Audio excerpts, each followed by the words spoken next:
So in this video, I'm going to kind of go over what I plan to do to overwinter this Dwarf Cavendish banana tree. The cold hardiness temperature I've seen online is supposed to be 20 degrees Fahrenheit. And here in Alabama in zone 8A, we really don't get to 20 degrees often, but there are times where we do hit the teens. So I'm going to take precautions to overwinter this. That way it will come back, because I really do not want to have to bring it in the house and then back out of the house, and it's already pretty big for dwarf. So you can see here it has already got leaves that have been damaged by some frost. We got temperatures I guess around 29 degrees, so it is time to do the preparations to get it ready. So the first thing I'm going to do is go around and pull any weeds that are within maybe a foot to a foot and a half of the trunk. I have a lot of these Virginia creeper vines around here, as well as the passion fruit vines, the wild ones. So I'm going to pull all of this so that it's clean. I'm going to be honest with you, as I was pulling the weeds and clearing this out, it occurred to me that I probably don't really need to weed this, because we're going to be putting down some layers of mulch and whatnot. So the mulch is probably going to kill off anything that would be around it. But I just went ahead and did it anyway, because it looks so neat and clear around the trunk now. I have decided to use the actual banana leaves as the mulch. I originally was going to use cardboard boxes, but I've decided to use the banana leaves because they will put some nutrients back into the soil as they break down anyway. So it's a win-win situation. And I mean, the banana leaves are right here, so I don't have to go get cardboard boxes and break them down, cut them into pieces. So just to give you an idea of what I am doing in this video, once I get this done, I am going to cut a certain amount off of the trunks and leave it, and then I'm going to wrap it with wire fencing a foot on each side of the trunks, and then pack that with wheat straw as some insulation, so that way I'm not losing all the trunk. I know I've seen people in the past will come down and maybe leave 6 inches of the trunk and cut it, and then they will use black plastic and put over it and mulch it heavily. But I saw this and was going to try this instead, because I just don't want to have to start from square one. I mean, they grow fast, don't get me wrong. This thing has exploded since it's been in the ground this year. I planted it in the ground earlier in this year, 2021, because I really got tired of bringing it inside. When I bring it inside to my grow room, I have trouble with mealybugs. So I'm just going to try it this way and see how it does, and see if it survives in this zone. So the best thing to use to cut these leaves off are basic scissors. It cuts these leaves super great. I've tried doing garden shears, and it is not fun. I mean, it cuts off super easy. So just get a pair, I actually keep these in my greenhouse. Just get a pair of scissors and cut the leaves off that way.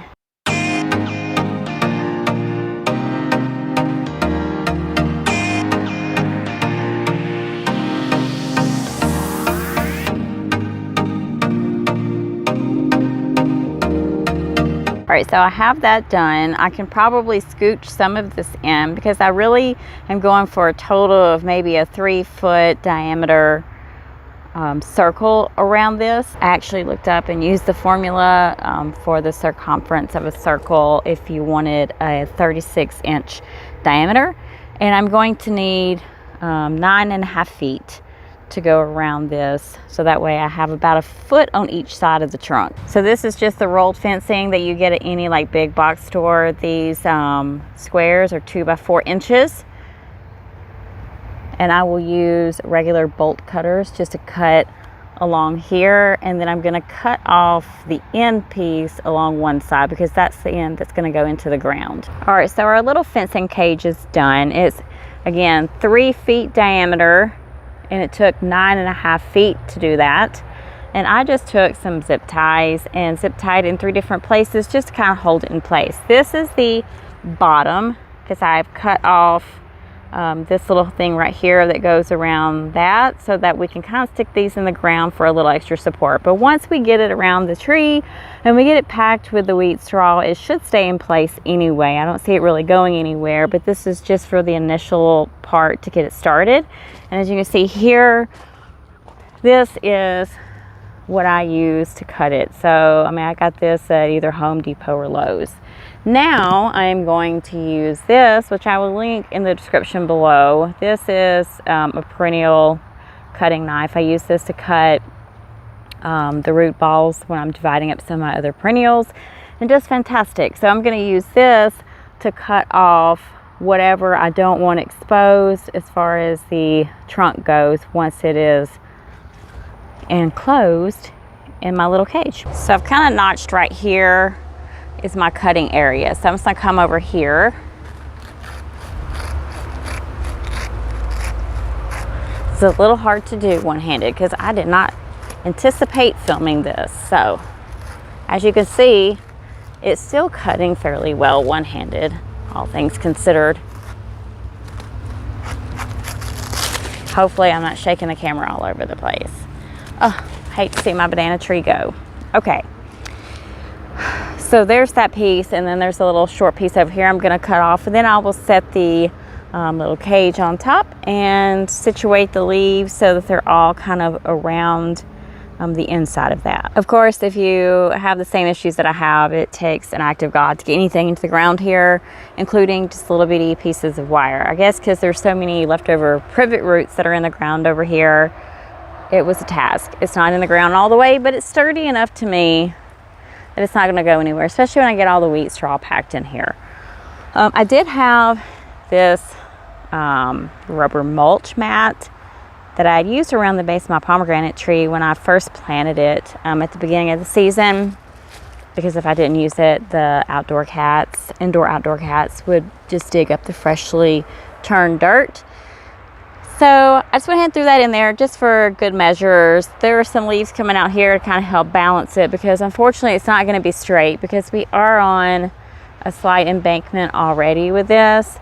I also have to get over the fact that it's not going to look pretty. It's just there for practicality purposes. I am going to wait until tomorrow to put the wheat straw in, because I want all these cuts to dry out. I just don't like the idea of putting stuff around them with them still wet. I mean, you can see this one pretty good. It's still got a lot of moisture on it. Some of the leaves squirted juice all over me when I did cut them off. So we're just going to let that sit here overnight. Our low tonight is only 50, and then tomorrow I will do the wonderful task of filling this with wheat straw. I only have 2 bales, so I hope 2 bales will be enough for this. So this has actually stayed like this for 2 nights now. I did not get out here yesterday like I intended to because I didn't feel too well. And last night's low got down into the low 30s. I mean, I guess it's okay. That's still green. We're going to go ahead and get the wheat straw packed in because we're under a frost advisory tonight, which is odd because we've already gotten down to freezing, possibly below freezing. So I'm kind of surprised we have a frost advisory on the weather forecast. So finally going to get this packed. I would be filming myself talking, but I'm a hot mess, y'all. So I'm just going to show y'all the trunk of my banana tree. This is the size of the wheat straw bale that I'm going to be using. Got this at a local garden center. It's actually about an hour from my house, but my mom and I go pretty often in the summertime. So I grabbed 2 bales the last time we were there to use for the banana tree and various other things. I use it for the vegetable garden, mulching in the summer as well. So the cart lets you kind of see how big it is. I'm not really sure how big the bales are if you were to get them at Home Depot or Lowe's. There's really fairly inexpensive at this place, so I usually just grab those while we're there. I've already got 1 bale of the wheat straw in here, and as you can see, it is almost up to the top of the banana tree, so I don't have much more to go. Probably only need about another 1/4 of a bale for this, and I'll be done. Honestly, I don't really know if I'm going to need this much insulation, being that I am in zone 8A. But we are having some upcoming lows in the 25-degree area. So I'd rather be safe than sorry. So I'm gonna go ahead and finish this out, and then the banana tree winterizing will be finished. It took about a bell and a half. It took more than I expected it to, but I wanted to make sure that it was well insulated. And while I was doing this, I realized I didn't know for sure if you should cover this with a big thick amount of wheat straw or any kind of mulch, because I don't want it to pretty much suffocate the banana plant itself and cause it to die. So I'm going to kind of leave this uncovered right here. This is one, and the other one is over here. So I'm going to leave them kind of uncovered so they can get some air.